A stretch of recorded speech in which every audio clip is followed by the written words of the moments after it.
नमस्कार दोस्तों, स्वागत है आपका स्टडी फॉर सिविल सर्विसेज में। वीडियो को पूरा देखिए। कोई भी आपका फीडबैक है, कोई सजेशन है, तुरंत वीडियो में कमेंट करके जरूर बताइए। अच्छा लगे तो वीडियो लाइक जरूर कर लीजिए और ऐसे वीडियो लगातार फ्री में पाने के लिए चैनल को तुरंत सब्सक्राइब कर लीजिए और बेल आइकन को जरूर टैप कर लीजिए ताकि आगे भी सारे वीडियो आपको मिलते रहे। यूट्यूब में फॉलो करते हैं तो प्लीज ये वाला फ्री टेलीग्राम चैनल जरूर ज्वाइन कर लीजिएगा। सारे नोटिफिकेशन, सारे अपडेट यहीं पे आते हैं, ध्यान रखिएगा। स्टडी फॉर सिविल सर्विसेज का कोई भी पेड ग्रुप अगर आपको ज्वाइन करना है तो सिर्फ 85648053099606089752386445 यही नंबर है हमारे, सिर्फ जहां पे कॉल या व्हाट्सएप कर सकते हैं। इंस्टाग्राम पे हमारा पेज जरूर फॉलो कर लीजिएगा, स्टडी फॉर सिविल .सर्विसेज है। ट्विटर पे हमको जरूर फॉलो कर लीजिएगा, @study for civils है। सारे क्वेश्चन अटेम्प्ट करिए और स्कोर अपना तुरंत कमेंट करके बताइए। नमस्कार दोस्तों, स्वागत है आपका स्टडी फॉर सिविल सर्विसेज में। नेक्स्ट वीडियो स्टार्ट करेंगे यूपीपीएससी पेड क्विजेस जो हम लगातार देख रहे हैं। ठीक है, फर्स्ट क्वेश्चन हमसे कहा जा रहा है चंद्रमा के अध्ययन को क्या कहते हैं। ठीक है, तो जो हमारा नेचुरल सैटेलाइट है अर्थ का चंद्रमा, इसकी स्टडी को जानते हैं सेलिनोलॉजी के नाम से। ठीक है, बी ऑप्शन ये करेक्ट हो जाएगा। एक टर्म आपने कई बार सुना होगा, स्पेशली जब आप ज्योग्राफी पढ़ते हैं, दोआब का जो है अर्थ क्या होता है। ठीक है, वही यहाँ पे पूछा जा रहा है। तो दो नदियां जो हैं इनके बीच की जो भूमि होती है, ठीक है, तो इसी को कलेक्टिवली जाना जाता है एज दोआब। ठीक है, तो जैसे आपने देखा होगा गंगा यमुना का दोआब जैसे काफ़ी फेमस है, काफ़ी फर्टाइल है ये लैंड। ठीक है, तो यहाँ से इसको संदर्भित करते हैं दोआब के टर्म से। वातावरण की सबसे गर्म परत जो है वो कौन सी होती है ये बताना है। ठीक है, तो एटमॉस्फेयर के जो आप जैसे लेयर्स देखते हैं, ठीक है, अर्थ के ऊपर से जैसे स्टार्ट करें तो क्या आता है, ट्रोपोस्फियर आता है। ठीक है, उसके बाद स्ट्रेटोस्फियर, फिर मेसोस्फियर, फिर थर्मोस्फियर है ना, फिर एक्सोस्फियर। तो जो सबसे इसमें से गर्म लेयर होती है हमारी ये होती है थर्मोस्फियर। ठीक, ये करेक्ट हो जाएगा। अगर इसी में हम बात कर लें कि जो सबसे हमारी कोल्ड कह लीजिए है ना लेयर होगी वो कौन सी होती है, तो ये होती है मीजोस्फीयर। ठीक है, ऑप्शन इसमें इस क्वेश्चन के लिए कौन सा करेक्ट हो गया, बी वाला। इनमें से कौन सा द्वीप जो है अरब सागर में स्थित है। तो आप ऐसे इंडिया का मैप, यहाँ पे पेनिनसुलर इंडिया का मैप जब देखते हैं तो ये इंडियन ओशन का पार्ट है। ठीक है, इधर ये जो आप देखते हैं ये अरेबियन ओशन का पार्ट है। ठीक है, बे ऑफ बंगाल इधर आप देखते हैं। तो क्या है, अब अरेबियन सी में आप देखेंगे तो इधर लक्षद्वीप की यूनियन टेरिटरी जो है यही तो आएगी ना, तो ये करेक्ट हो जाएगा। निकोबार, अंडमान, ये सब तो इधर है। ठीक, नेक्स्ट है कि खारदुंगला जो दर्रा है, माउंटेनियस पासेस के बारे में हम पढ़ते हैं ना, पहले भी हमने कई सारे देख रखे हैं। तो खारदुंगला जो है किस पर्वत श्रेणी से संबंधित है, तो हिमालयन रेंज आप जो देखते हैं, लद्दाख श्रेणी जो है इससे संबंधित है। ऑप्शन ए को चूज करेंगे। भारत सरकार के द्वारा प्रवासी भारतीय दिवस पहली बार कब मनाया गया था। ठीक है, तो हमने पिछले वीडियो में भी आपसे ये पूछा था, जैसे कि इसमें अपडेट ये था कि जो 17th एडिशन होने वाला है 2023 में, ठीक, वो कहाँ पे हो रहा है, इंदौर में। ठीक, इसकी अनाउंसमेंट की गई थी, हमने बताया था। तो अब प्रवासी भारतीय दिवस जो है, जो ओवरसीज इंडियंस होते हैं, ठीक है, तो उनके संदर्भ में इस डे को ऑब्जर्व करते हैं। तो पहली बार ये मनाया गया वर्ष 2003 में। ठीक है, यहाँ से ऑप्शन ए जो है ये करेक्ट होगा। हम इसको कब मनाते हैं, 9 जनवरी को। क्यों मनाते हैं, 9 जनवरी 1915 को महात्मा गांधी जी जो है साउथ अफ्रीका से रिटर्न होकर इंडिया आए थे, तो उसी डे को यहाँ पे जो है सेलिब्रेट करने के लिए इसको ऑब्जर्व करते हैं। तो ऑप्शन ए को चूज कर लेते हैं यहाँ से। अब ये तो काफ़ी सरल सा सवाल है, ब्रह्मपुत्र नदी कहाँ से बहती है, अगर आपको इतना ही पता है। ठीक है, नहीं भी पता है तो श्रीनगर कहाँ पे है, जम्मू कश्मीर में है, कानपुर उत्तर प्रदेश में है, गंगा नदी से संबंधित है, लखनऊ जो है गोमती नदी से हो गया, डिब्रूगढ़ बचेगा असम में। ठीक है, तो ये ब्रह्मपुत्र नदी के तट पर स्थित है। ठीक है, तो ऐसे एलिमिनेट भी कर लिया करिए इन सब क्वेश्चन को। भारत का पहला रेल विश्वविद्यालय कहाँ पर खोला गया है। ठीक है, तो रेलवे यूनिवर्सिटी स्टाफ कॉलेज है ना, जो ट्रेनिंग एक तरीके का इंस्टीट्यूट है, ये यहाँ पे वडोदरा गुजरात में स्थित है। ठीक है, इसको ध्यान दीजिएगा। इन रेलवे स्टेशनों में से कौन सा एक विश्व विरासत स्थल है, ठीक है, जो हेरिटेज लिस्ट होती है ना यूनेस्को की, तो उसमें कौन सा सम्मिलित है, जो छत्रपति शिवाजी टर्मिनस है मुंबई में। ठीक है, ये बोडो लैंग्वेज के बारे में कहा जा रहा है कि किस राज्य में मुख्य रूप से ये बोली जाती है। ठीक है, तो यहाँ पे बोडो बोली जाती है असम के क्षेत्र में। आप ये बताइए, हमारे ये जो आपका 8वां शेड्यूल है ना, जिसमें 22 भाषाएं हैं, तो बोडो लैंग्वेज को किस अमेंडमेंट के द्वारा इसमें ऐड किया गया था। ठीक है, ये हमने बता दिया कि बोडो लैंग्वेज जो है इंक्लूडेड है 8th शेड्यूल में। तो अमेंडमेंट का नंबर जरा बताइए, पहले भी आपको कई बार बताया गया है। भारत में सबसे लंबा समुद्र तट जो है वो कौन सा है, ठीक। तो यहाँ पे चेन्नई में देखेंगे आप, ठीक है। तो मरीना बीच है, ये लगभग 12 किलोमीटर लंबा जो है एक बीच है, ठीक है। विश्व में जो है सेकंड लार्जेस्ट बीच की जो है इसको उपलब्धि प्राप्त है। तो ध्यान रखेंगे मरीना बीच यहाँ से हमारा करेक्ट आंसर हो जाएगा, ठीक है। भारत में सबसे लंबा समुद्र तट। निम्नलिखित में से कौन भारत के लेक डिस्ट्रिक्ट के रूप में जाना जाता है, ठीक है। तो लेक डिस्ट्रिक्ट भारत के इस रूप में जाना जाता है हमारा उत्तराखंड का जो नैनीताल है इसको। इंडियन रिपब्लिकन आर्मी की स्थापना इसमें से किसने की थी ये बताना है, ठीक है। तो ये एक तरीके का कह लीजिए शॉर्ट लिव्ड रिवॉल्यूशनरी आर्मी था जिसको इस्टेब्लिश किया था ये सूर्य सेन जो डी ऑप्शन में है इन्होंने, और जो अनुशीलन समिति थी है ना उसके मेंबर्स ने, ठीक, 1930 में। बेसिकली इसका जो एम था, ये जो इधर बंगाल के रीजन में चिटगांव है, ठीक है, अभी वर्तमान में बांग्लादेश में, तो इन सब रीजन से जो ब्रिटिश रूल के अंतर्गत थे, तो ब्रिटिशर से लिबरेट करने की दिशा में इसकी फाउंडेशन की गई थी, ठीक है, इंडियन रिपब्लिकन आर्मी की।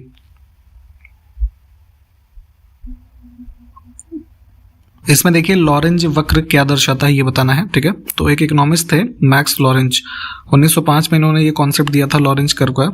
एक ऐसे ग्राफिकल रिप्रेजेंटेशन होता है इकोनॉमिक्स में, इसको डिटेल में पढ़ लीजिएगा आप।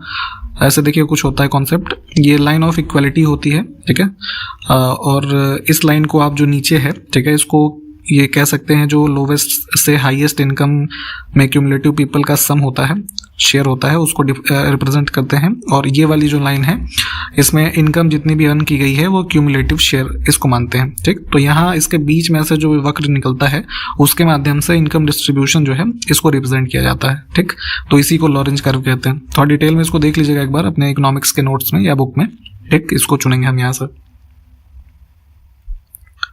देखिए फ्रीडम स्ट्रगल के टाइम पे कई सारी पत्रिकाएं, पुस्तक है ना, समाचार पत्र है ना, ये सब प्रकाशित किए जाते थे, तो उनके नाम आपको पूछे जाते हैं, तो इसकी लिस्टिंग्स आप जरूर देखा करिए।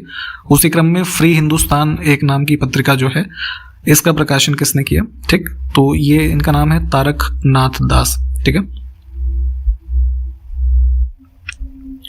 देखिए इंडियन नेशनल कांग्रेस के बारे में बात हो रही है कि प्रथम यूरोपीय अध्यक्ष इनका जो है कब चुना गया। तो आपको पता होगा 1885 एडी में एलन ऑक्टेवियन ह्यूम जो थे इनके द्वारा फाउंडेशन होती है इसकी, ठीक है, कांग्रेस की। उसके बाद पहला सेशन होता है 85 में, तो यहाँ पे जो प्रेसिडेंट थे वो व्योमेश चंद्र बनर्जी थे। फिर 86 में जो होता है उसमें दादा भाई नौरोजी आ गए थे, प्रेसिडेंट थे।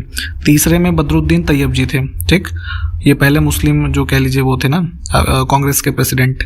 और चौथा जो सेशन हुआ 1888 में, यहाँ पे फर्स्ट यूरोपियन प्रेसिडेंट थे इसके जॉर्ज यूल, तो इनका नाम ध्यान रखिएगा।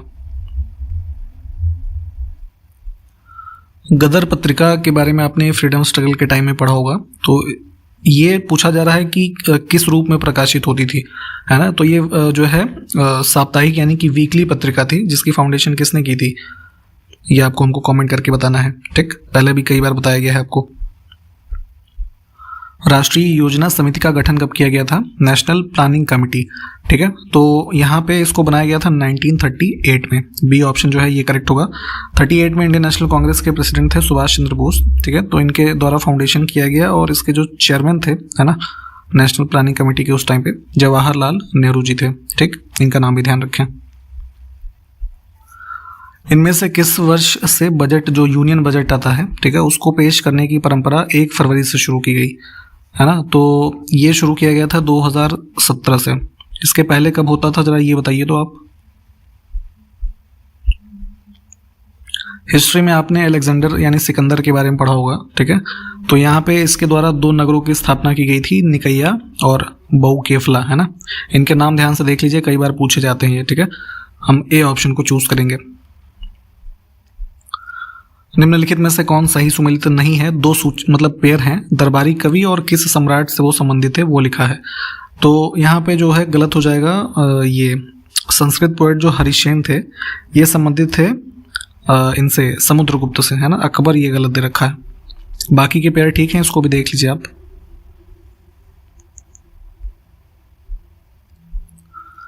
निम्नलिखित में से किस विश्वविद्यालय में चीनी यात्री ह्वेनसांग ने अध्ययन किया था, ठीक है। तो यहाँ पे नालंदा यूनिवर्सिटी जो है ना, यहाँ पे इसने स्टडीज की बुद्धिज्म वगैरह की, ऑप्शन ए। निम्नलिखित युग्मों में से कौन सा सही सुमेलित नहीं है? तो कुछ डिपार्टमेंट्स हैं और किसके द्वारा फाउंडेशन की गई वो लिखा है।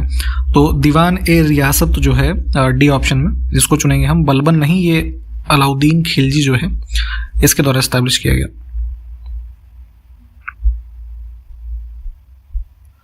निम्नलिखित में से किस सुल्तान ने फलों की गुणवत्ता सुधारने के लिए उपाय किए थे? ठीक है, तो उस टाइम के जो फ्रूट्स वगैरह होते थे, है ना, दिल्ली सल्तनत की बात है ये, तो उनकी क्वालिटी को इम्प्रूव करने के लिए जो है उपाय किए थे फिरोज शाह तुगलक ने।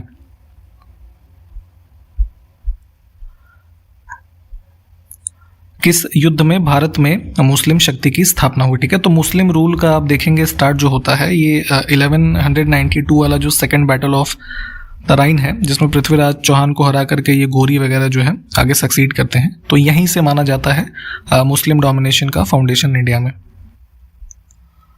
निम्नलिखित मुगल सम्राट को उनके मकबरे के स्थान से सुमेलित करना है। तो देखिए, ए में लिखे हैं शासक के नाम जैसे ABCD में, और 1 2 3 करके उनके जो प्लेसेस हैं वो लिखा है। तो यहाँ नीचे जो कोड दिए हुए हैं, तो ऐसे समझिए यहाँ ऊपर A B C और D हो जाएगा। ठीक, तो इसके हिसाब से ऐसे देख लीजिए नीचे नीचे। ठीक, तो अकबर का मकबरा जो है कहाँ पे है? सिकंदरा यानी कि आगरा में। ठीक है, तो ये सामने ही है, तो A का हो जाएगा 1। ठीक है, तो 2 ऑप्शन तो वैसे ही कट गए क्योंकि इसमें पहले ऑप्शन पे 2 2 दे रखा है। फिर है हुमायूं का मकबरा दिल्ली में। ठीक है, तो B का हो जाएगा 3, है ना, तो ये कहाँ मिल रहा है आपको? डी ऑप्शन में, तो सी वाला भी कट गया, तो यही उत्तर हो जाएगा। बाकी भी देख लीजिए, बाबर का जो है वो काबुल में है अफगानिस्तान में, और जहांगीर का लाहौर में है। शाहजहां का मकबरा कहाँ पे है जरा कमेंट करके बताइए तो फटाफट।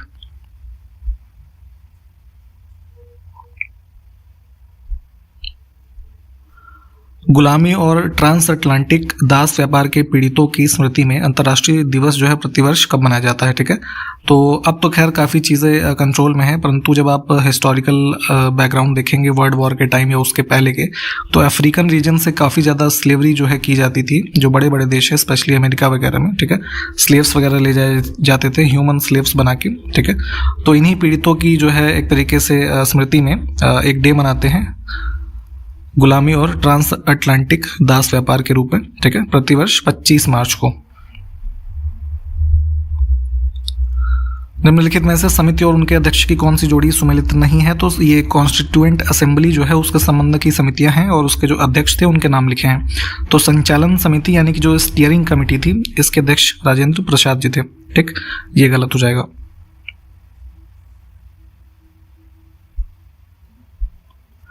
किस वर्ष से रेल बजट को केंद्रीय बजट में मिला दिया गया और एक साथ पेश किया गया? ठीक है, तो यहाँ पे देखेंगे वर्ष 2017 में इसको मर्ज किया गया था। तो अब यूनियन बजट और रेलवे बजट जो है एक साथ ही प्रस्तुत होता है उसी के यूनियन बजट के एक भाग के रूप में। पहले क्या होता था कि एक परंपरा थी, रेलवे बजट जो है यूनियन बजट से अलग रूप से पेश किया जाता था। ठीक है, स्पेशली। तो आप हमको जरा ये बताइए, ये भी हमने आपको पहले बता रखा है कि किस कमेटी के रिकमेंडेशन पे रेलवे बजट जो है ब्रिटिशर्स के टाइम पे अलग से जो है प्रेजेंट होने लगा था। ठीक है, ईयर बताइए जरा वो फटाफट।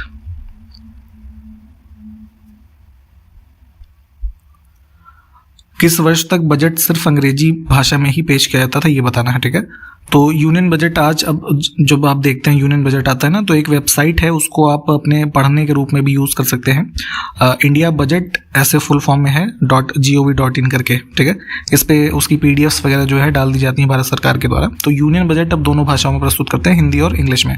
तो यहाँ पे पूछा जा रहा है कि सिर्फ इंग्लिश में ही, क्योंकि ब्रिटिशर्स इंग्लिश में ही प्रस्तुत करते थे, तो 1955 तक जो है हम हिंदी में ही पेश करते थे, सॉरी इंग्लिश में। फिर उसके बाद से जो है दोनों भाषाओं में हो गया।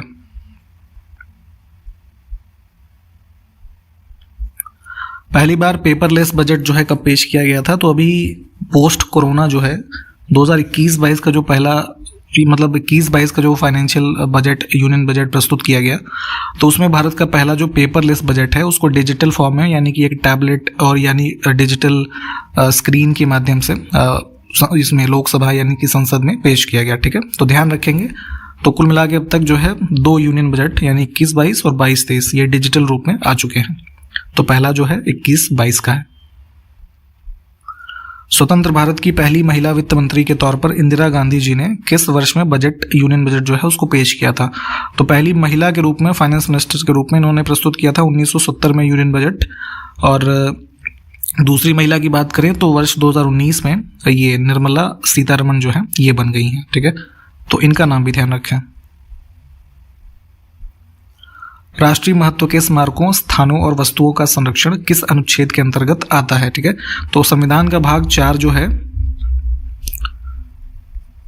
आर्टिकल 36 से 51 तक, क्या भाग का नाम है? DPSP, directive principles of state policy, ठीक है, राज्य के नीति निर्देशक तत्व। तो इसमें अनुच्छेद 49 यानी कि 49 जो है, इसमें जो हमारे राष्ट्रीय इंपॉर्टेंस के मतलब नेशनल इंपॉर्टेंस के जो हमारे मॉन्यूमेंट्स हैं, है ना, फेमस पब्लिक प्लेसेस है ना, और जो ऑब्जेक्ट्स हैं, ठीक है, उनका प्रोटेक्शन भारत के लोगों के द्वारा जो है अपेक्षित है। निम्नलिखित में से कौन सा युग्म सही सुमेलित नहीं है? तो कॉन्स्टिट्यूशन का पार्ट जो 3 है फंडामेंटल राइट्स वाला, उसी के संबंध में अनुच्छेद है। तो उसमें 12 से 35 तक आर्टिकल्स दे रखे हैं। तो 14 जो है विधि के समक्ष समानता का है। अस्पृश्यता यानी कि अनटचेबिलिटी का अबॉलिशन करने वाला अनुच्छेद 17 है। उपाधियों का अंत यानी कि जो टाइटल्स पहले दिए जाते थे ब्रिटिशर्स के टाइम पे, तो उन सबको अबॉलिश कर दिया गया है अनुच्छेद 18 के द्वारा, ठीक है। और धार्मिक कार्यों के प्रबंध की जो स्वतंत्रता है यानी कि freedom to manage religious affairs, ये प्रावधान है अनुच्छेद 26 में। 27 जो है तो इसमें ये है ना आपका फ्रीडम फ्रॉम ये टैक्सेशन, है ना, किसी पर्टिकुलर रिलीजन के प्रमोशन के लिए जो टैक्स लगते हैं उनसे छूट का जो प्रावधान है वो है। राष्ट्रपति के द्वारा शपथ प्रतिज्ञान संविधान के किस अनुच्छेद के अंतर्गत आता है, ठीक है। ओथ एंड अफर्मेशन की बात हो रही है। तो कोई भी, जैसे अभी जुलाई में ही द्रौपदी मुर्मू जी राष्ट्रपति बनी, तो अपने राष्ट्रपति के कार्यभार को जो है शुरू करने से पहले उनको एक शपथ लेनी होती है, ठीक है, अपने पद की। तो ये अनुच्छेद इसका प्रावधान है 60 में, ठीक है, भाग 5 के अंदर, ठीक। कौन इनको शपथ दिलवाता है? भारत के जो चीफ जस्टिस होते हैं, ठीक है, सुप्रीम कोर्ट के चीफ जस्टिस। भारत का नियंत्रक एवं महालेखा परीक्षक संविधान के किस भाग में, ठीक है, इस पद की बात हो रही है, यानी कि controller and auditor general, CAG। तो पता है आपको पार्ट 5 के बारे में अभी हमने प्रेसिडेंट वाला आर्टिकल देखा। तो ये शुरू होता है कहाँ से? आर्टिकल 52 से लेके 151 तक, ठीक है। तो अनुच्छेद 148 से देखेंगे तो यहाँ से CAG के प्रावधान स्टार्ट होते हैं। तो यानी कि भाग 5 में ही तो है, बी ऑप्शन करेक्ट हो जाएगा। भारत और किस देश की सेनाओं ने दोनों देशों के बीच बढ़ते रणनीतिक सहयोग के तहत विशाखापत्तनम में 3 दिवसीय संयुक्त मानवीय सहायता अभ्यास यानी कि ह्यूमैनिटेरियन एक एक्सरसाइज है, ठीक है, असिस्टेंस प्रोवाइड करने की, टाइगर ट्रम्प, ठीक है, इसको किया है। तो भारत और इसमें और किस देश की सेना थी? तो ये US यानी अमेरिका की। तो इसमें से C करेक्ट हो जाएगा। ये काफ़ी इंपॉर्टेंट क्वेश्चन है, इसके बारे में थोड़ा डिटेल में पढ़ लीजिएगा। 20 अक्टूबर 2022 को गुजरात के केवड़िया में, केवड़िया कहाँ पे है? जहाँ पे स्टैचू ऑफ यूनिटी है ना, सरदार पटेल जी वाला। तो मिशन लाइफ का शुभारंभ यहाँ पर किसने किया है, ठीक है। तो मिशन लाइफ जो है इसको शुरू किया गया है क्लाइमेट चेंज, है ना, इन सब की दिशा में फाइट करने के लिए। तो इसको शुरू किया है, लॉन्च किया है वहाँ पे प्राइम मिनिस्टर मोदी जी ने, ठीक। बी ऑप्शन करेक्ट है। हाल ही में भारत द्वारा परमाणु सक्षम अग्नि प्राइम मिसाइल, ठीक है, अग्नि मिसाइल जो है तो उसी का एक एडिशन है अग्नि प्राइम। तो इसका सफलतापूर्वक परीक्षण जो है कहाँ से किया गया है, ठीक है। तो इसको अभी अक्टूबर में जो है टेस्ट फायर किया गया ओडिशा कोस्ट से। ऑप्शन C को हम चुनेंगे।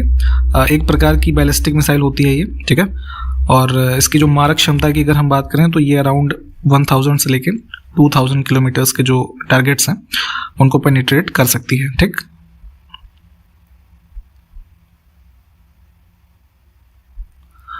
जनवरी से फरवरी 2023 के मध्य 5वां खेलो इंडिया यूथ गेम्स का जो आयोजन होता है किस राज्य में किया जाएगा?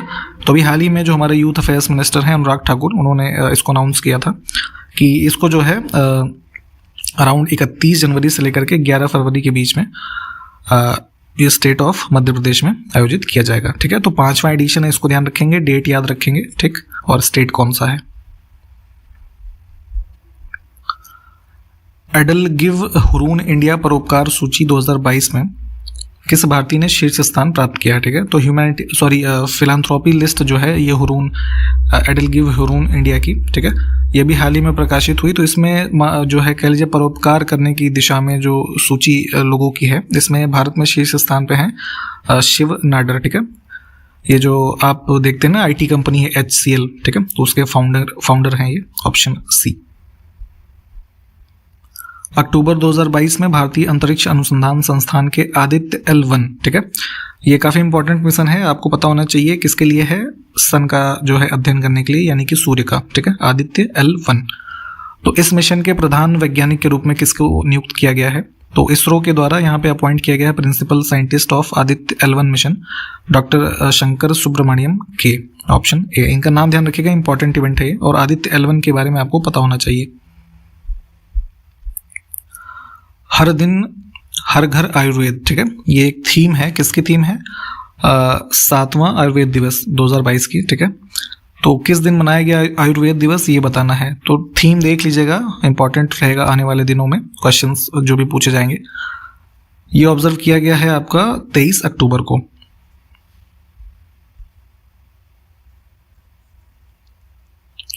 चलिए आज के वीडियो का अंतिम प्रश्न देख लेते हैं। 20 से 28 नवंबर तक 53वां भारतीय अंतर्राष्ट्रीय फिल्म महोत्सव 2022 जो है किस राज्य में या फिर कहाँ जो है आयोजित किया जाएगा, ठीक। तो 53वां एडिशन है, डेट्स 20 से 28 नवंबर तक, ठीक है। International film festival of India ये ऑर्गेनाइज किया जाएगा गोवा में। बी ऑप्शन करेक्ट है। और समाप्त करेंगे यहाँ पे इस वीडियो को। सारे क्वेश्चंस को आप एक बार देख लीजिए, जो पूछे हैं मैंने आपसे उनको प्लीज कमेंट करके बताइए। हम आपसे नेक्स्ट वीडियो में मिलते हैं, तब तक के लिए नमस्कार, जय हिंद।